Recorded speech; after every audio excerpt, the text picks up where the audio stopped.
नमस्कार दोस्तों, स्वागत है आपका स्वर विज्ञान के 5वें सेशन में कि आपकी सांसें सीधे सीधे आपके मस्तिष्क पर असर डालती हैं। जिस तरह से आप सांसें लेते हैं उसी तरह से आपका मस्तिष्क कार्य करता है। अगर आप अपनी सांसों को सही तरीके से समझ सकते हो तो अपने मस्तिष्क की क्रिया को भी बहुत अच्छी तरह से समझ सकते हो। आइए अब हम जानने की कोशिश करते हैं किस तरह से हमारी सांसें हमारे मस्तिष्क पर असर डालती हैं। हमारे दो नासिका छिद्र होती हैं, एक बायां नासिका छिद्र जिसको हम बोलते हैं लेफ्ट नॉस्ट्रल या चंद्र स्वर, दूसरा हमारा होता है दायां नासिका छिद्र जिसको हम बोलते हैं राइट नॉस्ट्रल या सूर्य स्वर। उसी तरह से हमारे दो ब्रेन के हिस्से होते हैं, एक होता है दायां हिस्सा, एक होता है बायां हिस्सा। तो अब हम जानते हैं किस तरह से ये हमारे सांसों, माना कि आपकी जो सांस है वो बाएं हिस्से से चंद्र स्वर से एक्टिव है तो आपका ब्रेन का दायां हिस्सा राइट ब्रेन एक्टिव हो जाएगा। आपका दिमाग का दायां हिस्सा राइट ब्रेन इन चीजों को रचनात्मक क्रिएटिव बनाता है, भावनात्मक मतलब आपके इमोशनल लेवल को बढ़ाता है, आपके अंदर एक आर्टिस्ट को जगाता है, आपकी रुचि जो है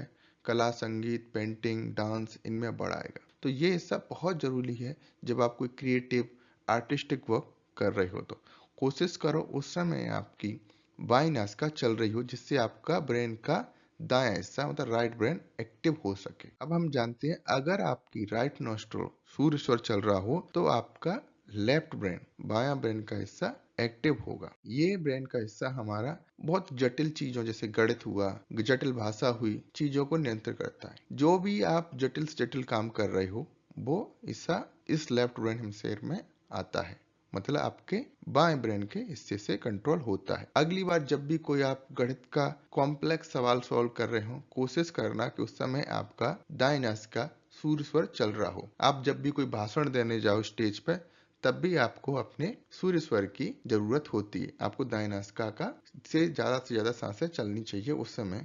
तो आपका जो भी कॉम्प्लेक्स टास्क है, भाषण देना, मैथ के सवाल करना या कोई भी एनालिटिकल चीजें करना, रीजनिंग करना, वो आसानी से आपके जो बायां हिस्सा है ब्रेन का उसके साथ कंट्रोल हो सकते हैं। आप देखोगे कि छोटी सी सांसों का खेल है दाएं से बाएं, वो हमारे मस्तिष्क पर किस तरह से असर करता है। अगली बार जब भी आप शांत बैठे हों तो आप कोशिश करना जानने की कि आपकी कौन सी नासिका छिद्र उस समय चल रहा है, डोमिनेट है। तो उससे आप जान सकते हो कि उस समय आप कौन सा कार्य करोगे, वो आसानी से आप कर सकते हो। कई बार आपने देखा होगा कि आपको कोई कार्य करना है पर आपका मन नहीं लग रहा, जैसे आपको पढ़ने बैठना है, मैथ का सवाल करना है पर आपको मन नहीं लग रहा। कई बार आपको पेंटिंग करनी है, आपको मन नहीं लग रहा, क्योंकि उस समय हमारे जो दिमाग का जो हिस्सा हमें चाहिए वो एक्टिव नहीं होता। माना कि आपको पेंटिंग करनी है पर आपका दिमाग का जो हिस्सा है वो बायां हिस्सा एक्टिव है, तो उस समय आप पेंटिंग नहीं में आपका मन नहीं लगेगा। आपको क्या करना होगा, अपने स्वर को चेंज करना होगा, आपको अपने लेफ्ट स्वर को चलाना होगा जिससे आपका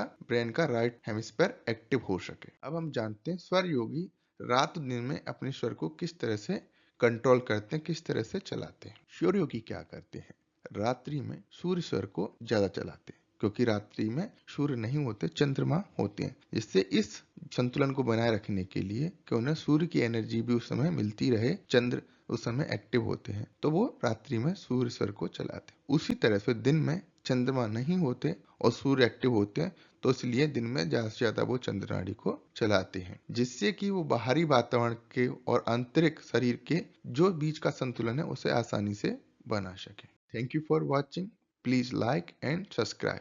मिलते हैं आपको आने वाली नई वीडियोस में कुछ नए रोचक तथ्यों के साथ, स्वर विज्ञान के कुछ नए ज्ञान और कुछ अनुभव और कुछ अभ्यास।